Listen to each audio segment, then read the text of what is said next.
비행기 문이 열리고 낯선 공항의 공기가 밀려올 때 대부분의 여행자는 그 순간을 자유의 시작이라고 느낍니다.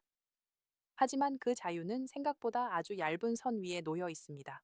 단 몇 초, 단 한 번의 시선, 그리고 아무 생각 없이 선택한 복장이 그 선을 넘어가게 만들 수 있습니다. 이 이야기는 실제 공항 현장에서 반복해서 목격된 장면들에서 시작됩니다.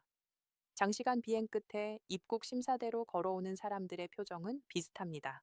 피곤하지만 설레고 긴장되지만 곧 끝날 거라 믿습니다. 문제는 대부분이 자신의 옷차림이 이미 첫 판단의 대상이 되고 있다는 사실을 전혀 인식하지 못한다는 점입니다. 공항에서 의심은 말보다 먼저 시각으로 시작됩니다. 특히 국제선 입국 구역에서는 여권을 꺼내기도 전에 이미 절반의 평가가 끝나 있는 경우가 많습니다. 이때 많은 사람이 나는 아무 잘못도 없는데 왜? 라는 생각을 합니다. 그러나 공항은 일상의 상식이 그대로 통하지 않는 공간입니다. 이 장면을 이해하지 못한 채 줄을 서 있는 사람들 중에는 단정하다고 믿었던 옷 때문에 발걸음이 멈추는 경우도 있습니다. 평소에는 전혀 문제가 되지 않았던 복장, 동네 마트나 병원, 심지어 비행기 안에서도 아무 말 없던 옷이 입국 심사대 앞에서는 전혀 다른 의미로 해석됩니다. 이 부분에서 가장 많은 오해가 발생합니다. 여행자는 편안함과 개성을 기준으로 옷을 고르지만 공항 시스템은 위험 신호와 규칙 위반 가능성을 기준으로 사람을 분류합니다. 특히 첫 번째로 조심해야 할 옷의 유형은 많은 사람이 설마 이것까지? 라고 말하는 바로 그 종류입니다. 이 복장은 불법 물품이나 정치적 메시지를 담고 있지 않아도 특정 국가에서는 즉시 추가 신문 대상으로 분류될 수 있습니다. 실제로 입국 심사대에서 가장 흔하게 사용되는 내부 기준 중 하나는 불필요한 주목을 끄는 요소가 있는가입니다. 여기에는 과도한 문구, 오해 소지가 있는 그림, 그리고 특정 집단이나 행동을 연상시키는 디자인이 포함됩니다. 문제는 이 기준이 국가마다 다르고 사전에 정확히 공지되지 않는다는 점입니다. 그래서 많은 여행자가 전에 입고 왔을 때는 괜찮았는데요 라고 말합니다. 하지만 공항에서는 과거의 경험이 면죄부가 되지 않습니다.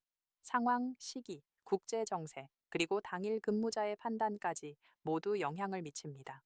이 때문에 단순한 티셔츠 한 장이 질문의 시작점이 되고 질문은 곧 기록으로 남습니다.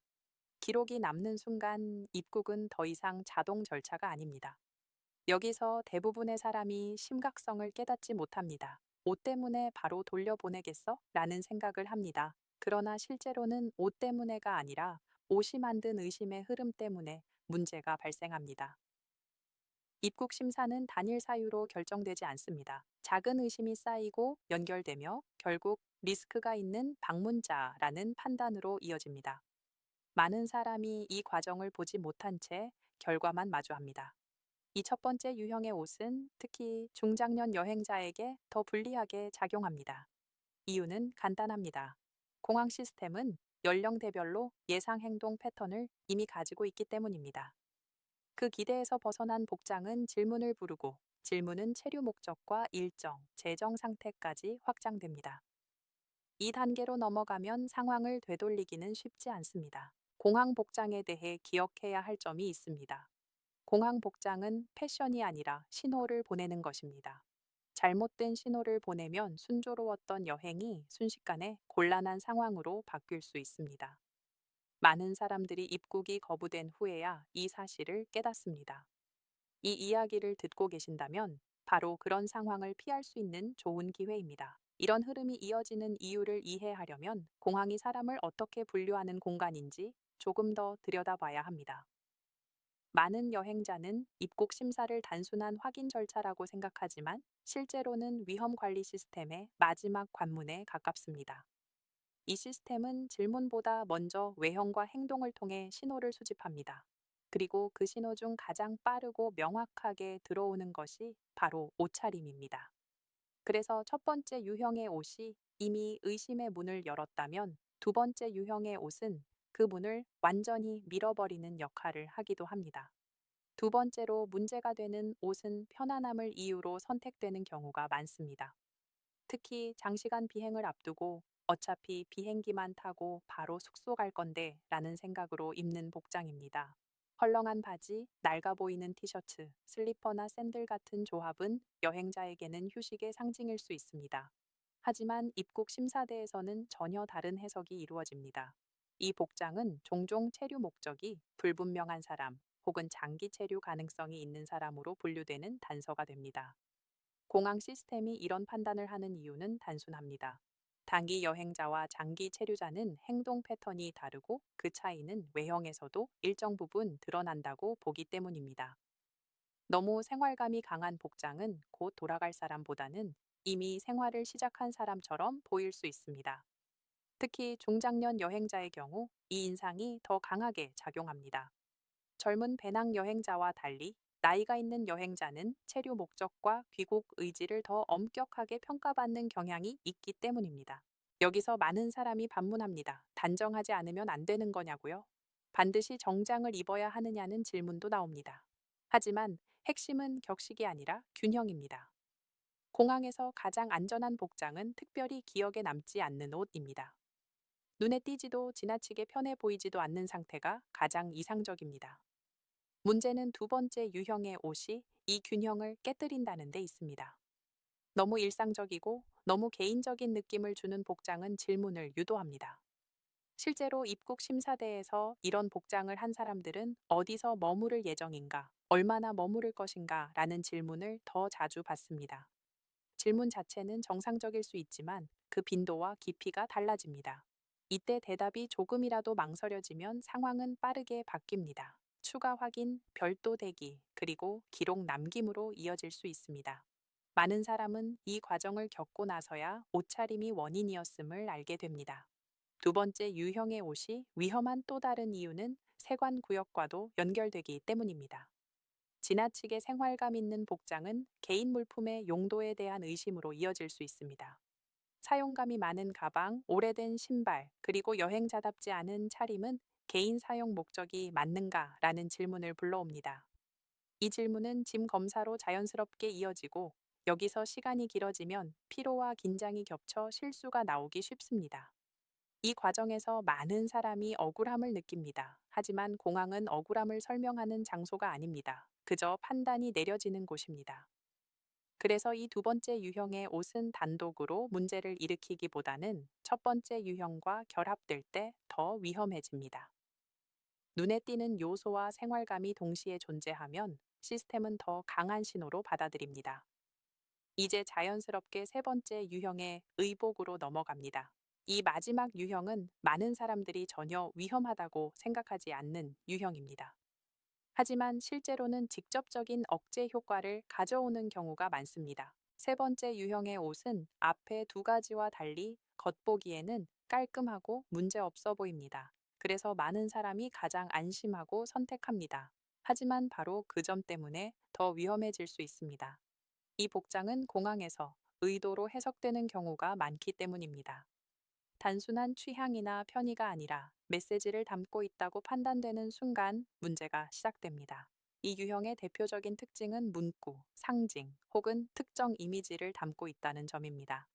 티셔츠에 적힌 짧은 영어 문장, 모자에 새겨진 로고, 재킷에 붙은 패치 하나가 여기에 해당할 수 있습니다. 여행자는 그저 의미 없이 입었을지 몰라도 입국 심사대에서는 그 의미를 다르게 읽습니다. 공항은 중립을 중시하는 공간입니다. 그래서 정치, 종교, 사회적 주장으로 해석될 여지가 있는 요소에 매우 민감합니다. 문제는 이 판단이 개인의 의도와 무관하게 이루어진다는 점입니다. 그런 뜻인 줄 몰랐다는 설명은 거의 통하지 않습니다. 이미 많은 사례를 통해 반복적으로 문제가 되었기 때문에 특정 문구나 상징은 사전에 위험 요소로 분류되어 있습니다. 특히 국제 분쟁, 국내 정치, 이념과 연결될 수 있는 표현은 즉각적인 반응을 부릅니다. 질문이 길어지기보다 바로 제지로 이어지는 경우도 있습니다. 중장년 여행자에게 이 유형이 더 위험한 이유도 여기에 있습니다. 젊은 층은 패션으로 넘어가는 경우가 있지만 나이가 있는 여행자가 같은 복장을 하면 의도적으로 보는 시선이 강해집니다. 공항 시스템은 연령, 여행 목적, 과거 기록을 함께 종합합니다. 그 결과 같은 옷이라도 사람에 따라 전혀 다른 결과가 나올 수 있습니다. 또 하나 많은 사람이 놓치는 부분은 이 세 번째 유형의 옷이 환승 공항에서도 문제가 될 수 있다는 점입니다. 목적지가 아니라 단순 경유지라도 해당 국가의 기준은 그대로 적용됩니다. 환승구역은 안전하다고 생각하기 쉽지만 실제로는 가장 엄격한 관찰이 이루어지는 공간 중 하나입니다. 짧은 체류라도 문제가 될 소지가 있으면 탑승 제한이나 환승 거부로 이어질 수 있습니다. 이 지점에서 많은 여행자는 그럼 아무 문구도 없는 옷만 입어야 하느냐고 묻습니다. 꼭 그럴 필요는 없습니다. 다만 메시지가 해석될 여지가 있는지 스스로 점검해야 합니다. 농담처럼 보이는 문장, 유머라고 생각한 표현도 문화가 다르면 전혀 다르게 받아들여질 수 있습니다. 특히 영어가 모국어가 아닌 경우 뉘앙스를 정확히 파악하지 못한 채 입는 옷이 문제가 됩니다. 세 번째 유형의 옷이 실제로 가장 큰 문제를 일으키는 순간은 질문이 아니라 결정으로 이어질 때입니다. 이 경우 여행자는 설명할 기회조차 충분히 얻지 못합니다. 다시 갈아입으면 되지 않느냐고 생각할 수 있지만 이미 기록이 남은 상태에서는 선택지가 줄어듭니다. 그래서 많은 사람이 공항을 떠나며 옷 하나 때문에 이렇게 될 줄은 몰랐다고 말합니다. 이제 세 가지 복장 유형 각각이 어떻게 위험을 알리는 신호가 될 수 있는지 이해하기 시작하셨을 겁니다. 하지만 여기서 끝이 아닙니다. 이 세 가지 요소가 결합될 때 각각 따로 있을 때보다 훨씬 더 강력한 효과를 발휘합니다. 이 세 가지 유형이 겹치는 순간 공항의 시선은 단번에 달라집니다. 각각은 단독으로 보면 사소해 보일 수 있지만 함께 나타나면 전혀 다른 의미로 해석됩니다. 예를 들어 너무 편안한 복장에 눈에 띄는 문구가 있는 옷, 여기에 상황에 맞지 않는 액세서리까지 더해지면 입국 심사관의 머릿속에서는 하나의 그림이 완성됩니다. 그 그림은 여행자의 말보다 훨씬 먼저 판단을 이끌어냅니다. 공항에서의 판단은 감정이 아니라 패턴입니다. 수많은 사례를 통해 만들어진 기준이 있고 그 기준에 얼마나 겹치는지가 중요합니다. 그래서 많은 사람이 예전에는 괜찮았는데 이번에는 왜 문제냐고 묻습니다. 답은 간단합니다. 환경이 바뀌었고 기준도 계속 업데이트되고 있기 때문입니다. 과거에 문제 없던 복장이라도 지금은 전혀 다르게 받아들여질 수 있습니다. 특히 중장년 여행자에게 가장 흔한 실수는 나는 평범하다는 생각입니다. 평범하다고 느끼는 복장이 오히려 눈에 띄는 경우가 많습니다. 이유는 단순합니다. 공항에서의 평범함은 일상 기준이 아니라 국제 이동 기준이기 때문입니다. 집 근처 마트에 가는 차림과 국경을 넘는 차림은 완전히 다른 기준으로 평가됩니다. 또 하나 중요한 포인트는 첫인상입니다. 입국 심사는 짧은 시간 안에 이루어집니다. 몇 초 안에 형성된 인상이 이후 질문의 방향을 결정합니다. 옷차림은 그 첫인상을 만드는 가장 강력한 요소입니다. 말투나 태도보다 먼저 보이고 설명보다 먼저 해석됩니다. 그래서 옷으로 인해 이미 경계 대상이 되면 이후의 모든 대답이 더 엄격하게 검토됩니다. 많은 여행자가 이 단계에서 억울함을 느낍니다. 아무 잘못도 하지 않았고 규칙을 어긴 것도 없다고 생각하기 때문입니다. 하지만 공항에서 중요한 것은 위반이 아니라 위험 가능성입니다. 가능성이 높다고 판단되면 실제 행동과 무관하게 절차는 강화됩니다. 이 점을 이해하지 못하면 같은 상황이 반복될 수 있습니다. 여기서 한 가지 분명히 짚어야 할 사실이 있습니다. 공항은 패션을 평가하는 곳이 아닙니다. 개성을 존중하는 장소도 아닙니다. 오직 이동의 안전성과 질서를 유지하는 공간입니다. 그래서 눈에 띄지 않는 것이 가장 안전한 선택이 됩니다. 튀지 않고 해석될 여지가 없고 질문을 부르지 않는 복장이 최선입니다. 실제 사례를 보면 문제를 겪은 사람들 대부분이 비슷한 말을 합니다. 다들 입고 다니길래 괜찮은 줄 알았다. 설마 옷 때문에? 라는 반응입니다. 하지만 공항에서는 다들이라는 기준이 없습니다. 오직 그 순간, 그 사람, 그 조합만 존재합니다. 그리고 그 조합이 기준을 넘으면 결과는 바로 나타납니다.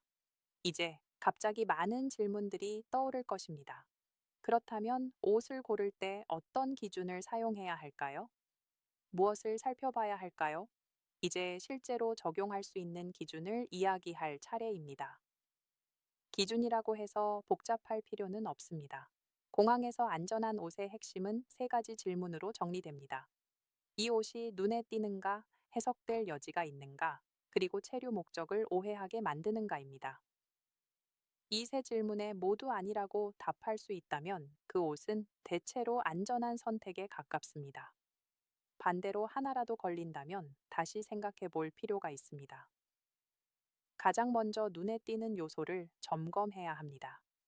색상이 지나치게 강하거나 디자인이 과하게 튀는 옷은 시선을 끕니다. 시선을 끈다는 것은 곧 평가 대상이 된다는 뜻입니다. 공항에서는 기억에 남지 않는 것이 가장 큰 장점입니다. 심사관이 하루에 수백 명을 상대하는 상황에서 기억에 남는 복장은 질문의 출발점이 되기 쉽습니다.